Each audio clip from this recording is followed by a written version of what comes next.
This is the Morning Drive Podcast from Double T 97.3, presented by Cantex Roofing and Construction.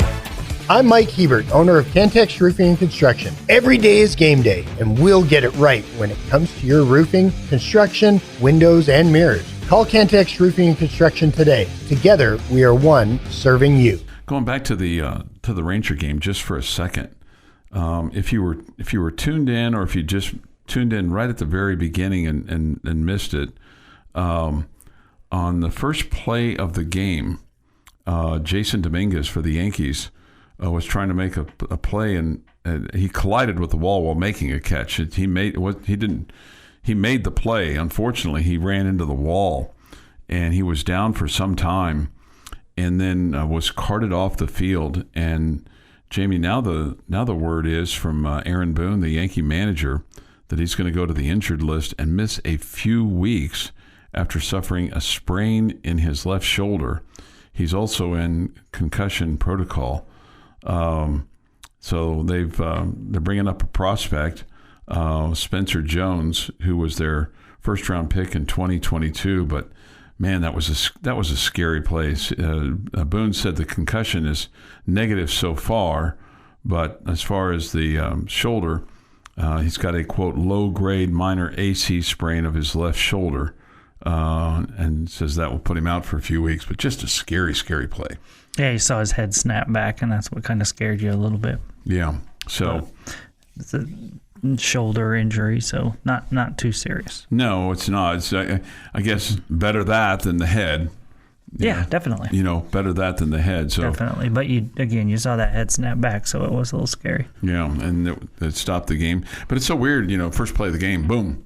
And then all of a sudden you've got a delay going on. So, but that just to kind of clean that up from yesterday. 6:34 this morning here on the Morning Drive. We'll have lots of baseball for you today, and softball as well. Do you think? Do you hear a buzz around town about softball? I mean, is that the buzz? Bzz, right now people are excited, or is it? Do you got to get to postseason play for this team in the regionals before it just kind of starts to reach the fever pitch? First off, I'm probably not the guy to ask about the buzz around town. I kind of keep a low profile, so I probably am not the guy to ask. I feel like, usually when I get asked about sports, it's when either at church or at tennis. Okay. And it's more about Brendan Sorsby than it is anything else right now. Okay. Yeah. That's probably fair. I think out of, people have stopped asking me about baseball this year. So. Okay. So I think Sorsby is kind of taking all the air out of the room, so to speak, when it comes to Red Raider fans. I did talk to one of our friends/partners yesterday, and he expressed concern for you. He said, "How's Jamie doing?" I said, "Well, he's doing all right. Jamie's fine." He's like, he goes, I feel bad for Jamie. I mean, it's amazing how many people tell me that with regard to baseball. It's like, I feel bad for Jamie. Well, don't feel bad for me about this show. Don't feel bad for me at baseball. I thoroughly enjoy baseball. It's this show.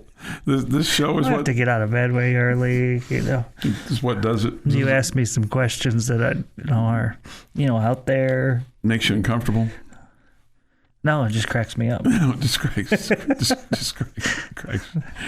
you. I am a very, very, very blessed individual. Nobody needs to be feeling sorry for me. No, but I'm feeling so. But I think there's one thing to feel sorry for somebody, and there's another thing to feel bad for somebody, because I think that people know that I'm passionate about Tech baseball. Sure, yeah. I get it, and I appreciate that. So I don't think people are pitying me or anything like that. But no, nobody's, it's all good. Nobody's pitying you. They just feel compassion for you because they know you love it so much. And it's years like this year that I say, without years like this, the Omaha years don't mean as much. Mm-hmm. Just being able to win all the games every time and guarantee you're going to do this and that. It's made those years awesome and moments that I'll never forget in my life, and hopefully that we'll see more of those in the future. Yeah. But you got to have the good and bad in life. Otherwise, it just kind of feels, like it's I don't know. You got to take the bitter with the sweet, man. Yeah, it goes together. Yeah, you got to take the bitter with the sweet. And again, I even though the team has not had the season that I had hoped that they have had, I still thoroughly enjoy, being around the program and calling the games and all that. I'm just as passionate when they're winning or losing when they are winning. So it doesn't really change for me. Yeah. My sadness comes from feeling bad for the coaches and players. Sure. No. And the support staff and the people that work hard and all that. Put so much time and effort into it.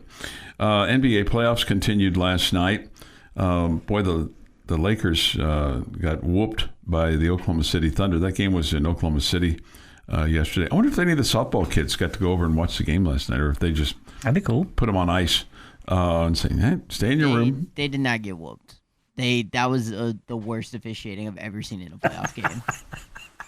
That was the worst officiating I've ever seen. Are you a Laker fan, Travis? I mean, I'm a LeBron fan, but that was terrible officiating on both sides. So no matter where, like a LeBron went and played for Zimbabwe, you'd be you'd be rocking a Zimbabwe shirt. I'd be getting on a plane to Africa. I mean, wherever he goes, I'm there. I'm impressed he knew where Zimbabwe. Yeah, right. Me too. Right. I play global. We play global. We play global. We play global. Do you play global? No.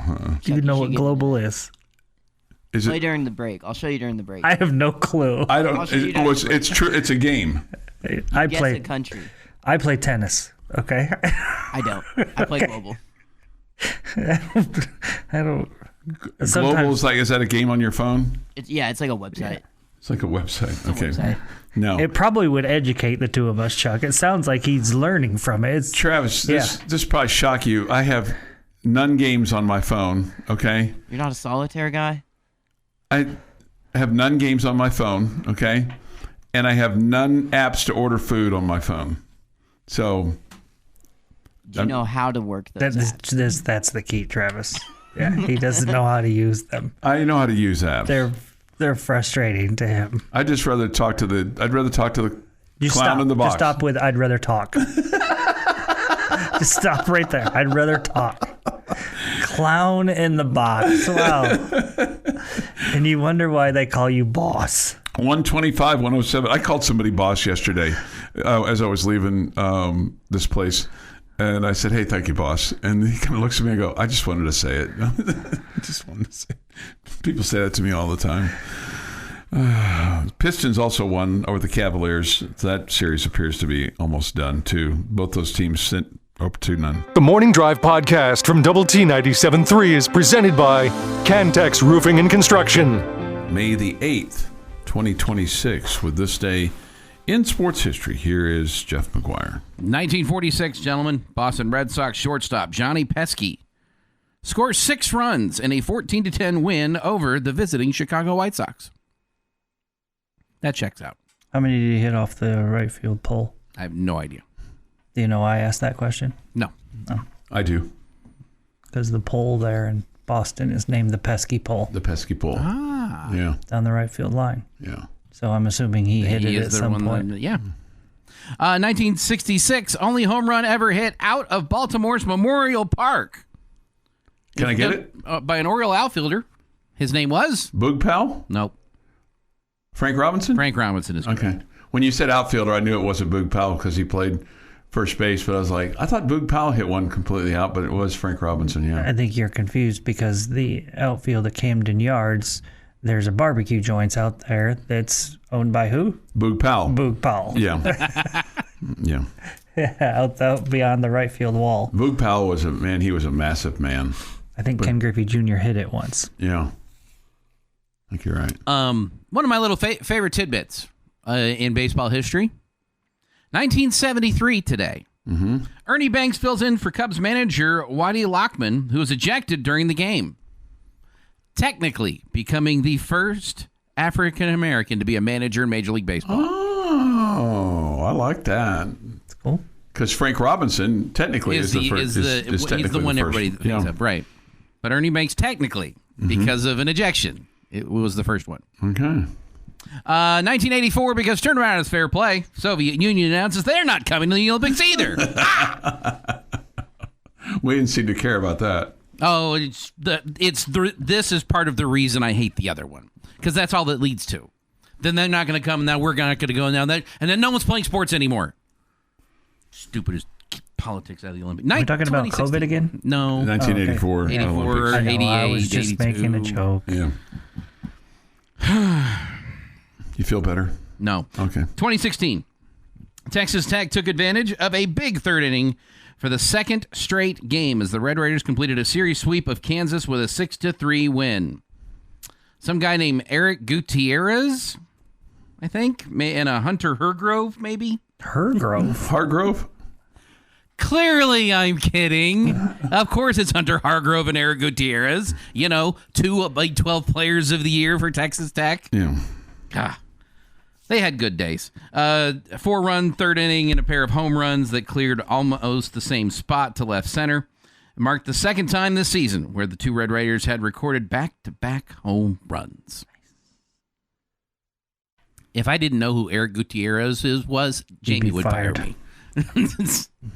Travis is hanging on by a thread. Well, with that's why we're doing this and not him. Josh Young thing. It is National Coconut Cream Pie Day. I know what you're waiting for. What? You're trying to bait me, and I'm not going to buy it. I'm telling you, it's National Coconut Cream Pie Day. That's That is awesome. all I mean, am who saying. doesn't like a cream pie with coconuts on top? Me, I do not care for any coconuts. Don't like any kind of nuts, including coconuts. Well, much like Boy, insert your own joke there. much like Travis is playing his Around the World game, somebody else who can teach you an awful lot, David Attenborough from BBC's all of the animal specials that they have pretty much ever done. He's the voiceover guy for it. He turns 100 today. And he's still alive. He's still alive and kicking and talking about animals for the BBC. Very soothing voice. I guess because he turns 100 today, that would make him technically still alive. That's how that works, yes. Yeah. Enrique Iglesias is 51. David Keith, 72. Kemba Walker, 36. Ronnie Lott, 67. Felix Jones, 39. Bill Cowher, 69. Lovie Smith, 68.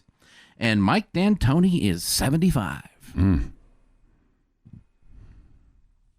And to have a little fun, on this day in 1963, with the American release of Dr. No. North American moviegoers get their very first look down the barrel of a gun at the super spy James Bond, codename 007. The immortal character created by Ian Fleming is now famously in his famous series of novels, is portrayed on screen by a relatively unknown Scottish actor. You may have heard of him by now. His name was Sean Connery. Okay. And that is this day in sports history. Are you a James Bond fan? Movie fan? Yeah. Do you have a favorite Bond? I do not. Okay. You love them all equally? I enjoy the movies. You enjoy the movies? Not trying to rank them or anything like that. Okay. Yeah. So I think they all do a great job. Okay. I'm just here to have fun. Hope everybody has fun. You're not a... And I don't care if the hot dog is a sandwich or a... No, I'm not asking you that question today. I've never asked you that question. And I don't know if Die Hard is Christmas movie. Christmas movie. I've never asked you that question either. Yeah. That's another show on the station that beats that horse dead. We have plenty of horse beating stories that we kind of go down the road of, or that I go down the road of. Horse beaten. Yeah, just beating the horse to a death. Horse name? Question mark? No, I really do enjoy the James Bond movies, but I think they've all been really good. Yeah. As far as the actors. 6:51 this morning here on the Morning Drive. Here's a question for you, just a random thought that I had this morning. You know, with the NCAA tournament going to 76. Is the women's tournament going to 76 too? I didn't realize both that. the men and the women. Yeah, I didn't realize that. And I didn't even honestly, okay, this is going to be bad. I didn't even know they had the play-in games. Yeah, they do. Yeah. I did not even know that. Yeah. Did you know that, Jeff? I did not. Yeah. Travis, did you know Travis? Travis over there playing global, you know. Travis knew.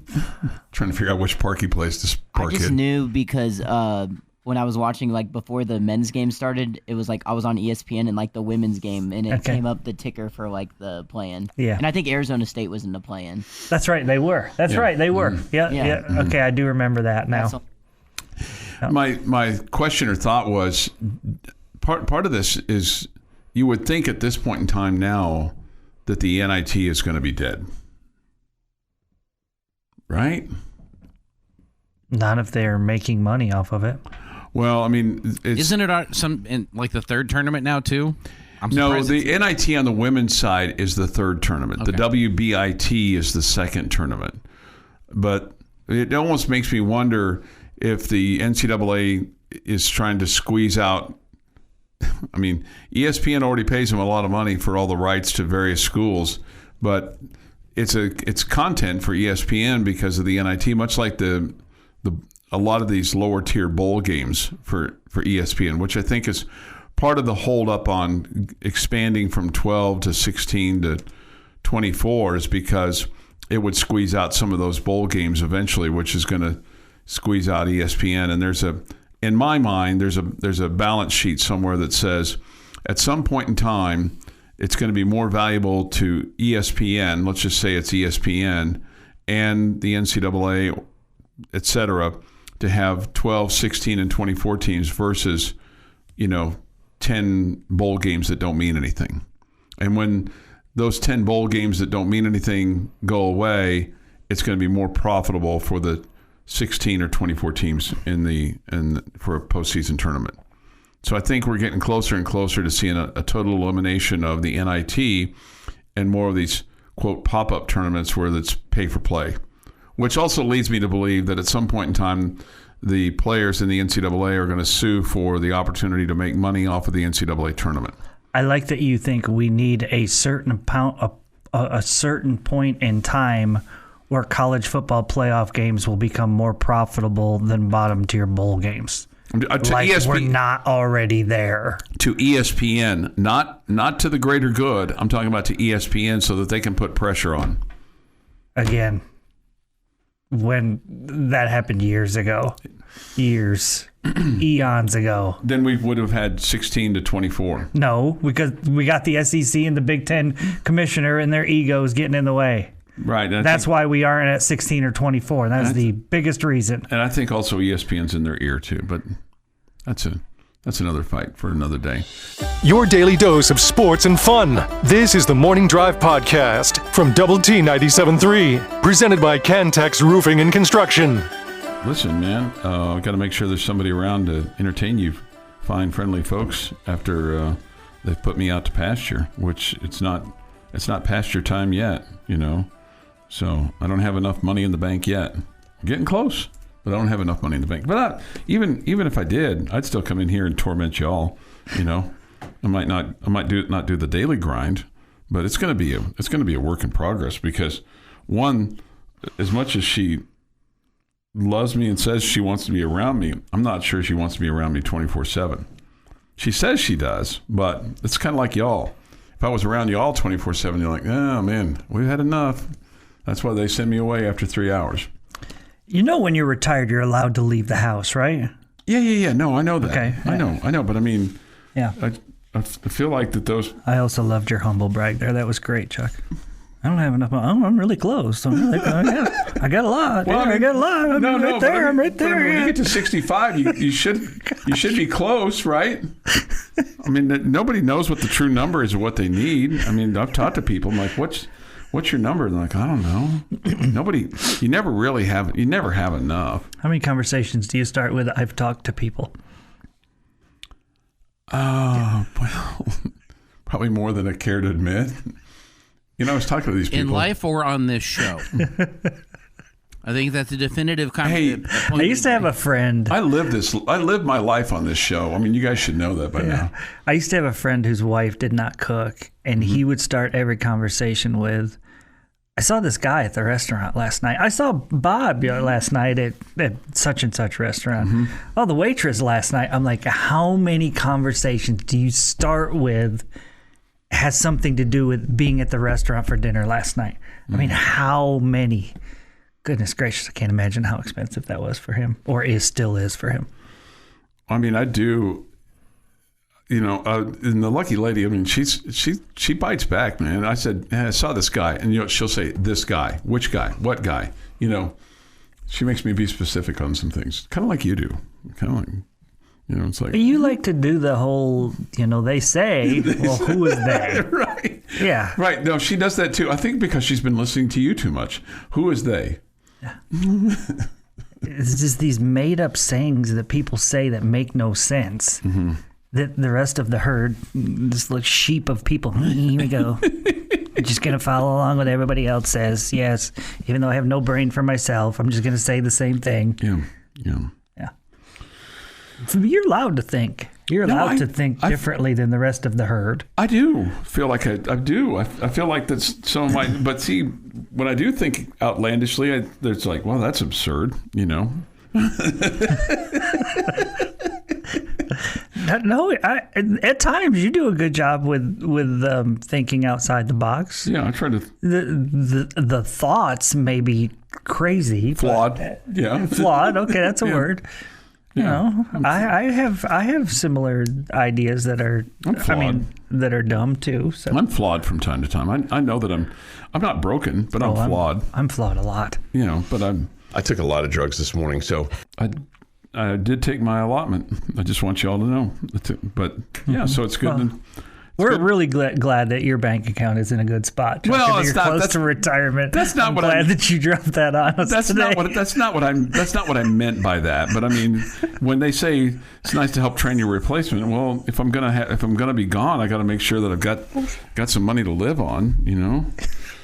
I just want to point out, I don't think I'm replacing you because I personally will not be getting up at 5 a.m. to be here. So I was really planning on the Travis and Jamie show. Jamie was really planning on when you're ready to go, Chuck, you're going to call me up. But I don't think the 6 a.m. show is my cup of tea. Yeah. Mr. B says this: something wild happened at the playoff softball game between Abernathy and Cisco. The ump behind the catcher was drunk, and the other 3 umpires and some of the players smelled it and got him out of there. That's really sad. That's really sad. But also kind of funny. I agree. But really sad. Yeah. Yeah, the kids deserve better, and clearly that person either has a problem or forgot he had a game that night. Yeah.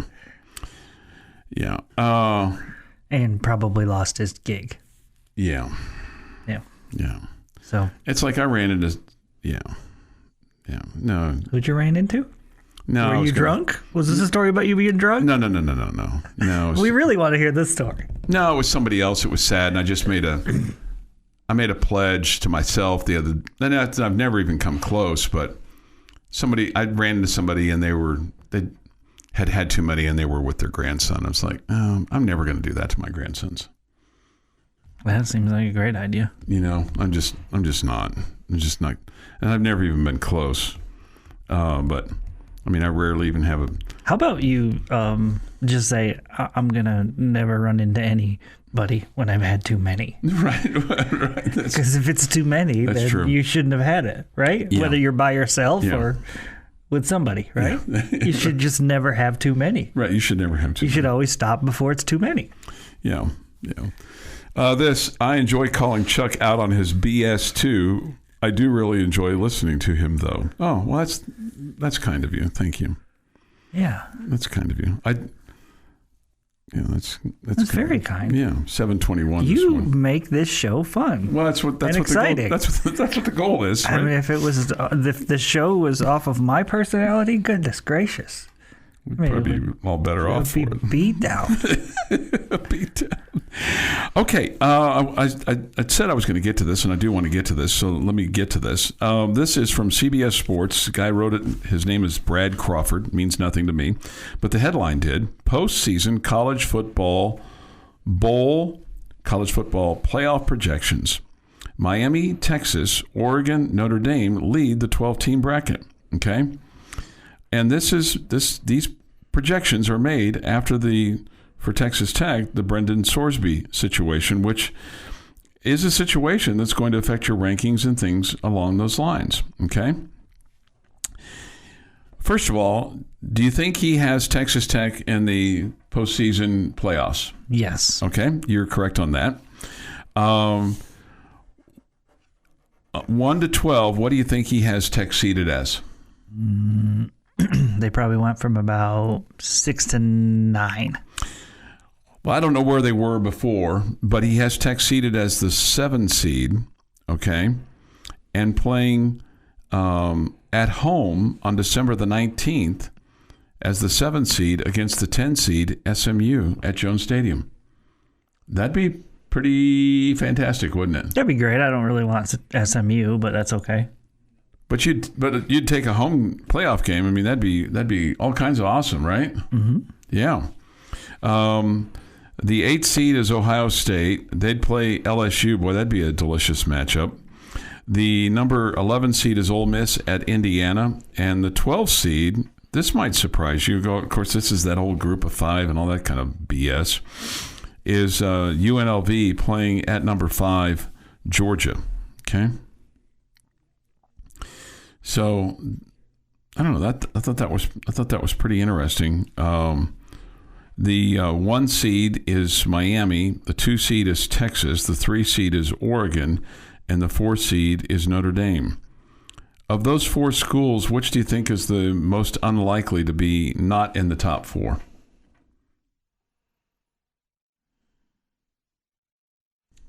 Texas, Miami, Notre Dame, and who's the 4th? Oregon. It's Miami's 1, Texas 2, Oregon 3, Notre Dame 4. Notre Dame. See, I think Texas, only because I'm just not sold on Arch Manning being able to be the guy that they think he is. Because this is the 2nd year that he's projected to be the number 1 overall draft pick. Okay. So is he truly the guy, or is he getting benefit of his name more so than his ability? I don't think his year as a whole last year was as bad as you think it is. Okay. Or I think it was. Okay. Jamie's question of the day is next. This is the Morning Drive Podcast from Double T 97.3, presented by Cantex Roofing and Construction. Jamie's question of the day on Double T 97.3 is brought to you by Connecticut of West Texas. Okay, so Chuck just recently read us a projection that had the Red Raiders playing in the college football playoff and in the first round hosting SMU here at Jones Stadium. If you could pick and you were hosting the first round at Jones Stadium, which team would you want to come to town? You could pick any of them across the board. All college football teams. I don't want the Chiefs, Chuck. Yeah, I got you. Okay. No Chiefs. No Chiefs. Oh, wow. Who would I want? Man, and try to pick one that's actually has a legitimate chance to be in the playoffs. Well, that's what I was going to look. I wouldn't go with Rutgers or anything like that. Sure, right. Yeah. No, I got you. I got you along. I just took Travis's answer. The first school that comes to mind for me is Texas A&M. I think that would just be off the charts. I think it'd be like crazy. I mean, first of all, it'd be crazy just to be able to host a college football playoff game. I mean, I don't care who you're playing. But then second of all, if you threw in the Aggies, oh my God, that'd be the town would be nutso for the whole week. I'd like to throw the Aggies in something, in a hole. It'd be bitter if you lost, though. That's why that would not be anywhere close to my answer. Well, that doesn't surprise me. Plus, you're going to have to deal with those fans. Yeah, I got you. But if you beat them, then if you beat them, it's nice. But if you beat them, it's more about advancing in the college football playoff than it is about the Aggies. Absolutely, yeah. And if you lose to them, it is 100% about the Aggies coming to your place and winning, kicking your can, and stealing your girlfriends and leaving. Girlfriends. Yeah. I figured both of them. I have a guy like you wears lots of blue shirts. Yeah, that's right. All right, Travis. A&M was my first answer. I said some unholy things during the Texas A&M Miami football game to a lot of my friends that go to A&M. I'm really bad when it comes to A&M football. I don't care. I pray that they lose every week. I hate A&M more than I hate Texas. So that was my first choice. On the other side, if the University of Texas came here and we could go around and slap Arch Manning around, throw him around, toss him around the field, I would cry, I think, if they played A&M or Texas in the playoff. Like, I I mean, I was like in tears, like trying to figure out if they could play A&M or Texas. Like I was going through all the scenarios. So I mean, Chuck took A&M, but I'll take Texas. I'll get on my knees. I'll pray. I'll do what I have to do to make sure we play Texas or A&M in the playoffs. There's so much of this that I want to dissect of Travis's answer. I love that he said that he said praying and for a college football game and hate in the same sentence. I just think that was all very entertaining. Jamie, if you would have seen my phone during the Texas A&M Miami game, like I was texting, multiple people sitting there on the couch. Like I was more upset during the Texas A&M Miami game than I was the Tech Oregon game. Travis, just put the phone down. No, I want people to know. I want people to know how angry I was. Just watch the game. Because they were ranked like top 5 in the country. And I had to hear about it. I had to see all the graphics, and then they put up. Okay, get new friends. No, but they need to know. They need to know. They need to know. They need to know, Jamie. Oh, were you playing Global at the same time on your other phone? I was checking my Global. I was on the Twitter sphere, and then it was texting people. That was my cycle just throughout the game. But don't lie, Chuck. We used to be that guy. Yeah. I never did the trash talking, but we used to be. we didn't have. We used to be obsessed with it too. Well, yeah. But we didn't have the phone. We just had our mouths. that was just kind of get to run your mouth. All right, Jamie, who do you think? Who you want? I would pick Notre Dame. Okay. I would absolutely pick Notre Dame. I think that having them come to town would be awesome. Mm-hmm. Their fan base, I think, would show up. I think it would be really cool to see Notre Dame playing at our stadium, and it would be awesome if we beat them. The pain of losing to them compared to the pain of losing to A&M or Texas would not be as, it wouldn't hurt me as much. And so I would pick them. Wouldn't you like to see the Irish fans come to Lubbock? Yeah, absolutely. That'd be hilarious. Absolutely. They got a lot of Irish fans here. Is it really? Yeah. I don't see that many. I'm sure there's some. I'm sure there's some, but there's some everybody. There's some of Rutgers here, or Illinois, or Washington State, or whatever. Yeah. But I don't think there's a lot of Notre Dame fans. You see a lot of Golden Domers walking around town? I'm sure that there's people that'll wear it loud and proud. I'm sure, but I see a lot more Aggies or Longhorns. Sure. Oh, yeah, no question. Oklahoma State Cowboys. Oklahoma State, yeah. Plenty of Jayhawks. We know that. Yeah. Yeah, I would sigh if I were you. There's plenty. There's plenty that seen the light and come to Lubbock, right? And stayed. Much to people's chagrin. Travis represents the under 30 Texas Tech fan base well. Yes, he does. He does. Agreed. And I think the world of sports needs people like Travis. Yeah. Bobby Hot Dog says, I wouldn't want to give the Aggies the pleasure of coming to our fine city. Give me Bama or Oregon. Okay. Centex Hank says, Texas A&M, resident Aggie. Jamie, that's mean. Sorry, because I wanted to toss him in a hole. Yeah. Sorry, my bad. That's all right. So if you... Resident Aggie's a really good guy. I wouldn't toss him in. He can stay out of the hole.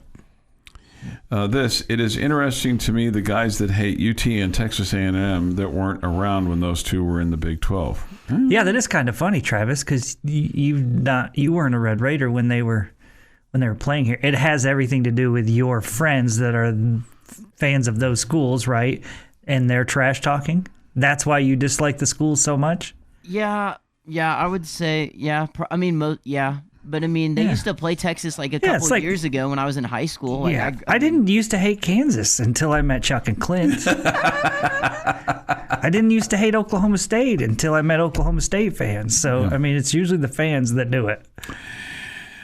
This between Hard J. Jung, an Astros fan, and hates A&M more than Texas. I have Aggies in my family that aren't annoying. That's my only interaction with A&M fans, so I don't hate them like most Tex fans. Travis is my least favorite employee you've possibly ever had. LOL.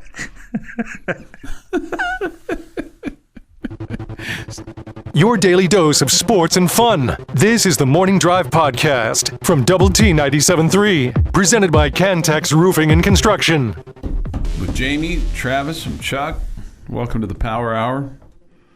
I feel really energized today. We come to you from the First United Bank studio. Take your thoughts and comments at the Yates Flooring Center chat line. Go to doublet973.com for that. Or the mobile app. Visual Edge.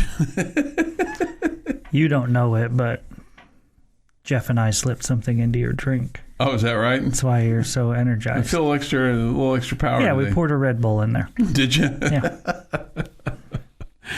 Oh, I think I would taste it because I like my coffee really hot. It's the no flavor Red Bulls. Mm-hmm. They give you wings. Get ready. They give me wings. Okay. Wow. Give me wings. Not that I mean, usually you're flying down the Marsha Sharp, so we didn't think it would be a problem. Right, yeah. No problem. No problem at all. No, I do. I feel maybe I got a little extra sleep last night. I fell asleep a little earlier in my chair, and then we went to bed early, 10:30 last night. So it just went right passed out, man. We'll have Red Raider baseball on the air for you today, as they have. They got to feel like a lot of. I don't know if they feel less pressure or not, but I mean, you got to have a little boost, right, going into today, knowing that you won last night and. You don't feel like, oh God, now we got to win today and tomorrow to win the series. I mean, of course you want to win both games today and tomorrow, but I have to think that makes you feel a little bit better kind of going into it, right? I mean, I feel like you just, I want to say, like in a better mood. You just feel more relaxed. You don't feel chipper? down. Yeah, you're chipper. Your dauber's not down. You just feel better about things. You're not disappointed with yourself. I mean, the truth of the matter is you only scored 2 runs. So it's not like everybody offensively was just terrific last night or whatever. Yeah, but the fact of the matter is you found a way to win a low-scoring game. You found a way to win a close game. There were a lot of, some unsung heroes in that thing last night. I think it starts with Kaysen Ranieri, who doesn't get a win but was really, really good. Matt Quintanar deserves some credit. He gunned down 2 runners. That was really, really key for the Red Raiders last night. And so he's been so good throwing out guys attempting to steal this year. So, I mean, you feel better about things. There's still a ton of pressure on this team. I would tell you, if I was a betting guy, I would say the odds are still in the favor of Arizona claiming that last spot because they play Houston at home this weekend, which feels like a great chance for them to sweep 3. And so for you to stay even with them heading into next weekend, and again, next weekend you play at Arizona, you being the Red Raiders. Mm-hmm. Arizona plays 3 at Oklahoma State. Okay, so both those teams are going to have a lot to play for, meaning Oklahoma State and Cincinnati. Both those teams will be prohibited favorites against the Red Raiders and Arizona. And so it kind of feels like whoever wins this weekend has the best chance at claiming that last spot to get in the conference tournament. Mm-hmm. And when I say win the weekend, whoever wins more, Texas Tech or Arizona this weekend, has the best chance to advance to the conference tournament. Okay. Yes, you can rise up and play better on the road and, pull off an upset against Cincinnati or against Oklahoma State if you're either one of those teams. That is 100% allowed. Mm-hmm. But if you're playing the odds, their best chances to get wins are this weekend. And it's a lot easier for Arizona at home against Houston than it is for the Red Raiders at home against BYU, who's a solid team. Yeah. So the pressure should still be there.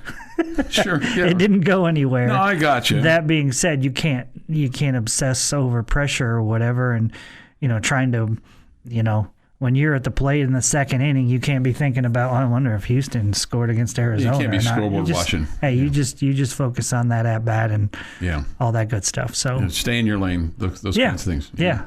Play good baseball and let your chips fall where they may. Yeah, but boy, a win tonight would sure put some wind in your sails. It would feel great to win a conference series again. Again, you won your first 2 and you've lost 6 in a row. And this is the first time you've won game one of a series since the first two. So when I tell you go Cougars, I'm thinking Shasta, the Cougar, not the BYU Cougar. Okay.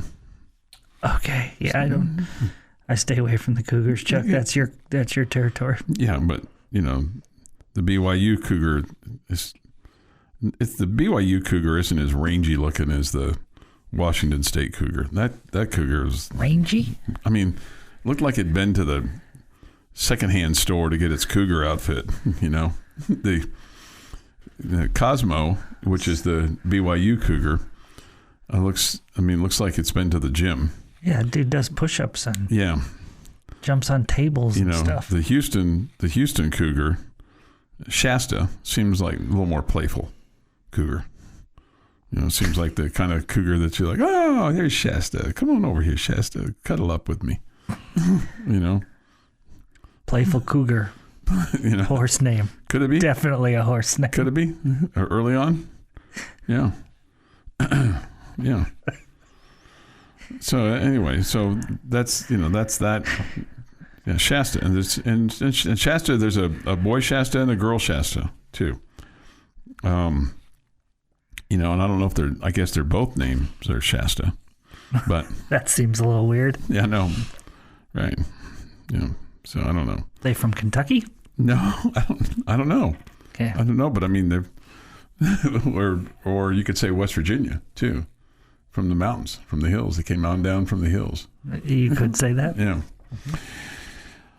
So at any rate, 8:08 this morning here on the morning drive. I have no idea where Cougars come from. We just know they're out there. Adam Hayes will just got to be careful. Adam Hayes will pitch for you tonight. What does he do best? Adam kind of has a bulldog mentality of just pounding the strike zone, doesn't give up a lot of free passes. Mm-hmm.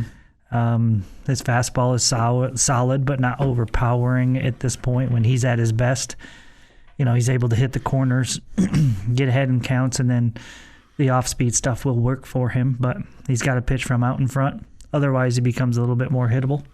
All right, how about a little chin music for him? Like when you see him today, say, Adam, first pitch, chin music. Set the tone. You're the bulldog here. You're the alpha male. Put that fastball right underneath that guy's chin. Get him back off the plate. This would be the point where Coach Tadlock would say, Jamie, please move away from our starting pitcher.